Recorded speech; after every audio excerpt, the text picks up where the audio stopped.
Shifting focus now, in Bangladesh, protesting police officers have agreed to call off their strike after the interim government assured them to fulfill most of their demands. They will join work today amid continued civil unrest in the country. There's massive outrage over protection of Hindu minority in Bangladesh.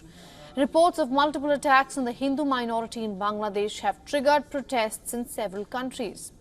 Now, Hindus represent about 8% of Bangladesh's 170 million people. After the fallout of the Sheikh Hasina government, at least 2 Hindu organizations in Bangladesh and members of minority community have faced at least 205 attacks across 52 districts. Bangladesh's interim government says it is important that people feel India is a good friend of Bangladesh, as both countries have shared deep relations in the past.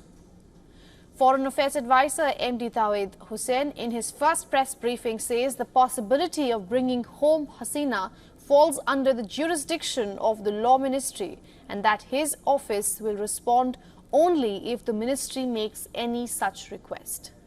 The interim government has issued a stern warning to media organizations in a move at curbing the spread of misinformation. It has stated that they will be shut down if they publish or broadcast false or misleading news. Hasina's son, Sajib Wazid Joy, has accused the caretaker authorities of allowing mob rule. He has said chaos is imminent in Bangladesh without swift elections. So right now in Bangladesh, you have mob rule. 2 days and this interim government is powerless to even save the Supreme Court. They just appear to be figureheads. So I think it's in their best interest to hold elections, to prepare for elections as soon as possible, to have return to a legitimate government that has the legitimacy of the people and true authority. Otherwise, it's just going to devolve into chaos. Families of political prisoners secretly jailed in Bangladesh under Hasina's rule wait desperately for news of their relatives. Rights groups have accused Hasina's security forces of abducting and disappearing some 600 people, including many from the main opposition Bangladesh Nationalist Party and the banned Jamaat-e-Islami, the country's largest Islamist party.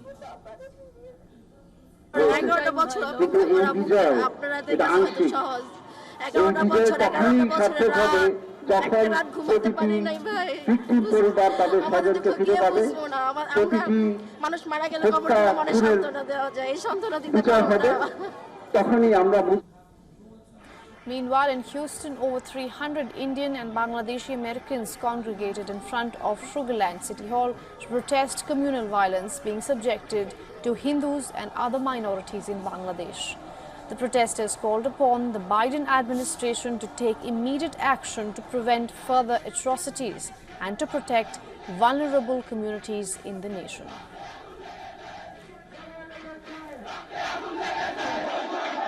For all the latest news, download the WION app and subscribe to our YouTube channel.